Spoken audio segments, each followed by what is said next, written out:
Good morning বন্ধুরা। কিছু যাত্রা শুধু এক জায়গা থেকে অন্য জায়গায় যাওয়ার জন্য হয় না, কিছু যাত্রা হয় নিজের আত্মার খোঁজে। পাহাড়ের বুক চিরে বয়ে চলা অলকানন্দার কলতান আর হিমালয়ের এই ঠান্ডা হাওয়া যেন বারবার মনে করে দেয় আমরা প্রকৃতির কত কাছাকাছি। আজ আমি এই যে স্বর্গীয় এক দেবভূমিতে আছি, এই দেবভূমি উত্তরাখণ্ড, এই দেবভূমি হচ্ছে বদ্রীনাথ। আজকে এই পাহাড় মেঘের সাথে খেলা করছে, তার অপরূপ সৌন্দর্য। আর তার থেকেও বড় হচ্ছে এই হিমালয়ের হিমেল হাওয়া। কলকাতার ব্যস্ততম দিনগুলোর যে ক্লান্তি, যে কষ্ট, যে বোঝা বয়ে চলা, সব কিছু এই হাওয়ার এই সুন্দর মিষ্টি গন্ধ আর নদীর কুলকুল যে আওয়াজ, সব কিছুতে যেন শেষ হয়ে যাচ্ছে। শরীর নতুনভাবে সতেজ হয়ে উঠছে।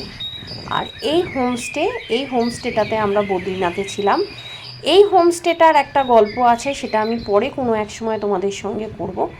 এইটা হচ্ছে একদম ফ্রড একটা হোমস্টে, যে আমাদের থেকে ঠকিয়ে প্রচুর টাকা আত্মসাৎ করেছে এবং এদের কাজই হচ্ছে লোক ঠকানো। যাই হোক, আমাদের ঠকিয়ে উঠতে পারেনি, ভেবেছিল আমাদের ঠকিয়ে ঘরটর দেবে না, কিন্তু সেটা হয়নি। সেটার জন্য আমরা অনেক ধন্যবাদ উত্তরাখণ্ডের যে পুলিশ আছেন তাদের কাছে, তাদের সহায়তায় আমরা এই ঘরটা পেয়েছি। এই গল্পটা না হয় পরের কোনো এপিসোডের জন্য তোলা থাক। সব থেকে আনন্দে যে আমরা এখানে পৌঁছেছি। আর এই সেই মহেন্দ্রক্ষণ, যেটার জন্য এতক্ষণ ধরে, এত দিন ধরে আমি দিনের পর দিন কর গুনে গেছি, দিন গুনে গেছি। চোখের সামনে সেই বিশাল বদ্রী বিশালের মন্দির আর সেই চির পরিচিত রঙিন জাঁকজমকপূর্ণ রূপ। কিন্তু এখানে বিশাল লাইন, বিশাল, কারণ বদ্রীনাথে গাড়ি সম্পূর্ণ চলে আসে, ট্রেক করতে হয় না। ফলে বিভিন্ন যে পুণ্যার্থীরা বিভিন্ন জায়গা থেকে আসে, তারা সকলে এসে গাড়ি এখানে রেখে বদ্রী বিশাল মন্দিরে লাইন দিয়ে দেয়। আমরা অনেকক্ষণ ধরে লাইন দিয়ে আছি, আর এই দেখো বিশাল লাইন, আর আমরা এই অনেক দূরে দাঁড়িয়ে আছি। আর ওই সামনে হচ্ছে মন্দির, যেখানে আমাদের বদ্রী বিশালজি অপেক্ষা করে আছে তার ভক্তদের জন্য, এবং তার ভক্তরা অপেক্ষা করে আছে তার দর্শনের জন্য। তো যাই হোক, আমরা তো অনেকক্ষণ ধরে এখানে লাইন দিয়ে রয়েছি। আর এই হচ্ছে মেন গেট। মেন গেটের থেকেও আমরা অনেক দূরে, অনেক পিছনে, 5,000 জনের পিছনে আমরা দাঁড়িয়ে রয়েছি। আমি তো মানে প্রাণ আমার বেরিয়ে যাচ্ছে, পা আমার ব্যথা হয়ে গেছে। কিন্তু মন্দিরের ভিতরে মোবাইল নিয়ে প্রবেশ নিষিদ্ধ, বারবার করে সেটা ওরা অ্যানাউন্সমেন্ট করছে। এখানে সার্চিংয়ের কোনো ব্যাপার নেই, এটা নিজের থেকেই বলছে যে ভেতরে গিয়ে ঠাকুরের ফটো তুলবেন না, এটা ওদের একটা সিকিউরিটির কারণে।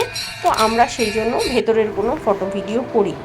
এরপরে চরণ পাদুকাতে গেছি, কিন্তু এত উঁচু সেই চরণ পাদুকা, আমি হাঁটতে হাঁটতে হাঁটতে হাঁটতে আমার তো ঠ্যাং খোড়া হয়ে গেছে, যার ফলে ওখানে আর ভিডিওটা আমার ভালো মতো হয়নি। ভেতরে ঢুকে আর যে জায়গায় করব সেটা তোলা হয়নি, স্টিল ফটোগ্রাফি করেছি, ভিডিওটা মিসপ্লেসড হয়ে গেছে। এরপরে আমরা চললাম হচ্ছে মানা গ্রামের দিকে। হ্যাঁ, মেঘেদের এই লুকোচুরি আর এই নীলকণ্ঠ শৃঙ্গ যেটা লুকিয়ে রয়েছে একটু একটু করে, কখনো মেঘের বাইরে বেরিয়ে আমাদের সঙ্গে টুকি টুকি খেলছে, সেই সমস্ত কিছু একদম যেন মনে হচ্ছে যে চারদিকটা পুরো একটা জীবন্ত ক্যানভাস হয়ে রয়েছে। আর সেই করে আমরা ভারতের প্রথম গ্রাম মানা গ্রামে চলে আসলাম।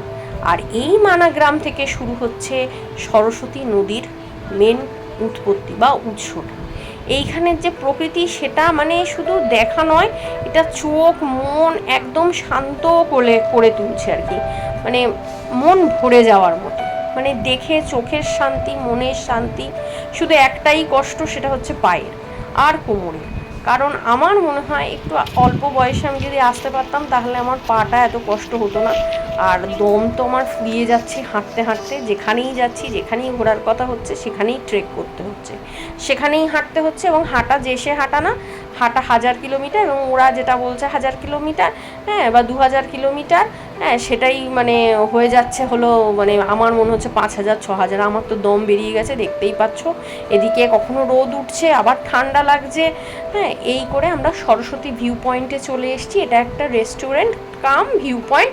এখানে আমরা একটু মানে টুকটাক মানে টিফিন টাইপের একটু করে নিলাম, কারণ ঘুরতে বেরিয়ে অনেকক্ষণ কিছু খাওয়া দাওয়া না হলে শরীরটা তো আরোই মানে খারাপ হয়ে যায়। আর এই হচ্ছে সরস্বতী নদীর উৎসস্থল।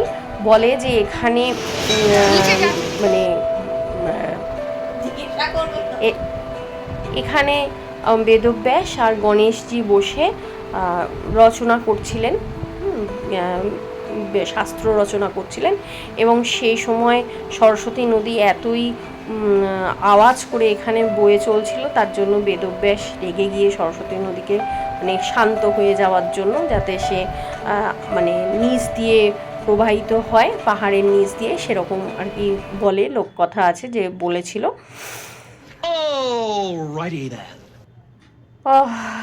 অনেকক্ষণ পর আমরা আসলাম হচ্ছে এখানে স্বর্গারোহিণী বলে। এখান থেকে পঞ্চপাণ্ডবরা স্বর্গের পথে রওনা দিয়েছিল, কিন্তু সত্যিই স্বর্গের পথ, কারণ আর একটু হাঁটাহাঁটি করলে আমি নিজেও হয়তো স্বর্গের খুব কাছাকাছি চলে যাব, কারণ পা আমি আর রাখতে পারছি না।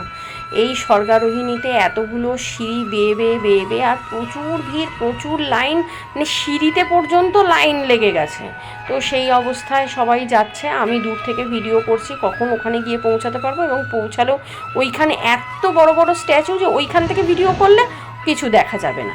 স্বর্গারোহিণী করার পরে আমরা ওখানে একটা বিশাল জলপ্রপাত ছিল, সেই জলপ্রপাতটার ওখানে গেছিলাম, নামটা আমি মনে করতে পারছি না, তাই দুঃখিত।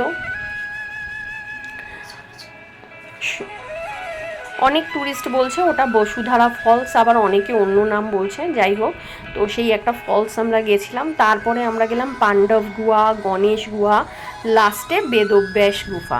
তো এত গুফা ঘুরতে ঘুরতে আমার তো পুরো মাথাই ঘুরে গেছে, আর সবাই এসে গুহাতেই থাকছে। এই যে এটা হচ্ছে আমাদের বেদব্যাস গুহা, এখানে মানে ভেতরে অনেক ঠাকুর আছে, তাদের ছবি টবি আছে। ওখানে আমরা গিয়ে কিছুক্ষণ রেস্ট নিয়েছিলাম, বসেছিলাম। তো সব কিছু করার পর এখানে সাইট সিন তো মোটামুটি ভালোই হলো। এবার তো সন্ধে নামার আগে আমাদের তো নিচে নিচে মানে হোটেলে চলে যেতে হবে, বা আমাদের রিসর্টটাও হচ্ছে মেন জায়গা থেকে প্রায় 400 সিঁড়ি হেঁটে আবার ওপরে উঠতে হবে, তবে গিয়ে আমরা আমাদের হোমস্টেতে আর কি থাকতে পারবো। তো সেই সন্ধে নামার আগে, আর পাহাড়ের সন্ধ্যা তো মানে অনেকটা দেরিতে হয়, মানে এখানে 7:30টার সময়ও আলো থাকে। আর অনেকটা দূর এসে এবার নেমে আমাদের তো খিদে পেয়ে গেছে। তো এখানে আলু টিকিয়া দেখে মানে আমি তো লোভ সামলাতে পারলাম না, তো রায়কে বললাম চল আলু টিকিয়া একবার টেস্ট করে দেখা যাক। দেখতেই পাচ্ছ কি ইয়াম্মি। আমরা আলু টিকিয়া ওখানে দাঁড়িয়ে খাইনি, আলু টিকিয়া নিয়ে আমরা রিসর্টে চলে এসেছিলাম। সন্ধ্যেবেলা গরম গরম চা আর আলু টিকিয়া একসাথে খেলাম। আর রাইয়ের এক্সপ্রেশনে বলেই দিচ্ছে যে আলু টিকিয়াটা কেমন হয়েছিল। অনেক দিন পর একটা ঠিকঠাক খাবারের টেস্ট মুখে পেয়ে বেশ ভালো লাগছে, টক ঝাল মিষ্টি। এই করে আজকে বদ্রীনাথকে আমরা টাটা করে দিচ্ছি, এবং নেক্সট আমাদের যেটা আসছে সেটা দেখতে থাকো, সঙ্গে থাকো, তাহলেই বুঝতে পারবে। চলো টাটা, পরেরটায় দেখা হচ্ছে।